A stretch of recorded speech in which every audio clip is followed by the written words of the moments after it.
Good morning, Panthers. Happy Friday and welcome to today's episode of PTV. I hope you all have had a great week so far, so let's jump into today's news. Students, please remember to fill out the class registration form on Canvas for the 2022-2023 school year. Before you meet in person with your counselor, you must self-register on cue and email the course registration form to your counselor. Juniors have finished registration, so sophomores will meet between March 7th and March 15th, and freshmen will meet between March 21st and March 29th. Now, over to Abby with today's installment of the Panther Window. Hey Panthers! Last Tuesday, President Joe Biden gave his first State of the Union address to a joint session of Congress. A State of the Union is a speech given by the President required by the U.S. Constitution, and it is about the current state of our country. It was historic because for the first time, 2 women sat behind the President as he gave his 1-hour, 3-minute speech. While usually attendees clap for their political party, both Democrats and Republicans stood up and cheered for Ukrainian Ambassador Oksana Markarova, who was a special guest of the First Lady. President Biden spoke of the bravery of Ukrainian defenders and praised countries for coming together to sanction Russia and supply Ukraine with both lethal and humanitarian aid. That's all for now. Back to Logan at the desk. Thank you, Abby. This year's Winter Dance has been moved to spring. The dance will be held on Saturday, March 26th in the Quad. As of now, masks are not required, but are encouraged to keep everyone safe. You must buy your ticket by 1:10 on March 23rd. You can buy tickets at the student store online or in person. All students must have their current photo ID to enter. If you would like to bring a guest, complete the guest pass form online by March 18th. The dance will include a DJ, dancing, games, and more. Hope to see you there. IB Dance is having an International Week themed concert tonight in the Performing Arts Center at 7 p.m. Tickets will be $5 at the door, so show up and support our IB Dance students. The theater department held their mystery dinner last Friday and Saturday. Here's Abigail with a recap of the event. The NPHS Theater had their mystery dinner, which was full of great food, great acting, and of course, a great show. So this play is really special because it's audience interactive. So basically, instead of just watching it, the characters interact with you and you get to help figure out who was the murderer. So this is one of my favorite events every year to go to because I've seen it so many years. So it's such a great event. It's a great fundraiser for the program, and it helps not only showcase just the people that are in front, but all the people that help develop it and everything. So as always, another awesome production and program by the department. This is just so incredible. I'm loving the show. I can't wait to find out who the murderer is.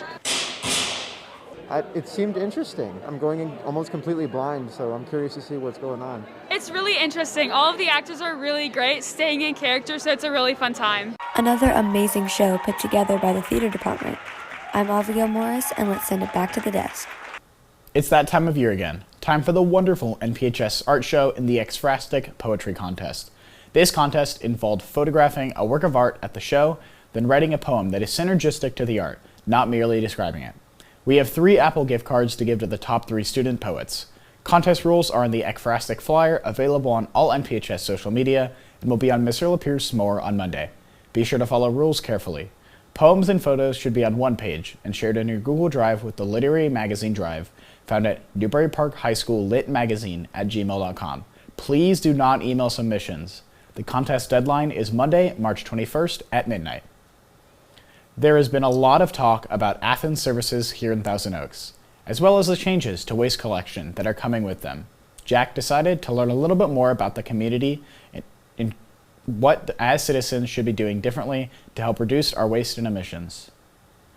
As an environmentalist and avid recycler, I was excited to hear that Athens Services, a progressive, recycling-oriented company, was coming to Thousand Oaks to be our waste hauling service provider. The change came through in 2021 when TO finally opened the waste hauling contract up for outside bids, bringing in competition to EJ Harrison and Waste Management, the 2 previous waste hauling companies to hold the contract for the city. Athens won the contract and they began transitioning into Thousand Oaks. And with them came a couple of changes we should be aware of. The biggest coming from California's new organic recycling bill, requiring residents to now separate food waste from their regular garbage. If you live in a house and you've always had a green waste bin, you can now put your food in there. But when we explain to people that, 1/3 of all the materials that enter landfills are organic by nature, whether it's food or yard clippings or trees. And the unfortunate thing is people think, oh, that's great, it'll turn into dirt, right? It will eventually. However, during that process, it actually off-gasses methane into our communities. So we want all the organics out of the landfills for that specific reason. This new process was easy for our family to implement and a nice reminder that we were doing our part. It goes like this. If it's food waste, like good old, you had a delicious chicken dinner, that can now go into your yard waste bin or your food waste bin. Some of the other benefits to their services were showing as well. Clean air, quieter collection vehicles, modern, easy-to-use bins, and welcoming and friendly customer service all made things a little easier for our family. So I wanted to know, what could we do to make things a little easier on Athens when our collection day rolls around? I was a driver for about 10 years, so thank you for asking that question. Just leave them about 1 foot apart from each other, and then when the arms come in to grab it, it's a clean shot so we can service and just keep on rolling. Well, there you have it, everyone. Athens has made the full transition here to Thousand Oaks, and the changes and benefits are clear. If you have any questions, Athens encourages you to come over to their Sustainability Center here on Thousand Oaks Boulevard to ask any questions or to talk with anyone from the company. Reporting for PTV, I'm Jack Bernard. Thank you, Jack. And make sure you are throwing away your trash in the proper bins to help our community. Now, here's Michael with the sports recap for the week. Good morning, Panthers. Here's the recap of sports this past week.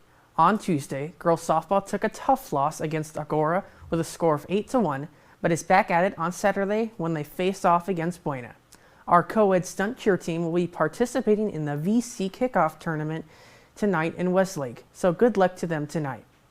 On Wednesday night, our boys lacrosse team collected a tremendous victory against Tate. Both of our lacrosse teams have matches tonight, with boys traveling to Palisades for a game at 6 p.m. and girls hosting Edison at 6:30 p.m. respectively.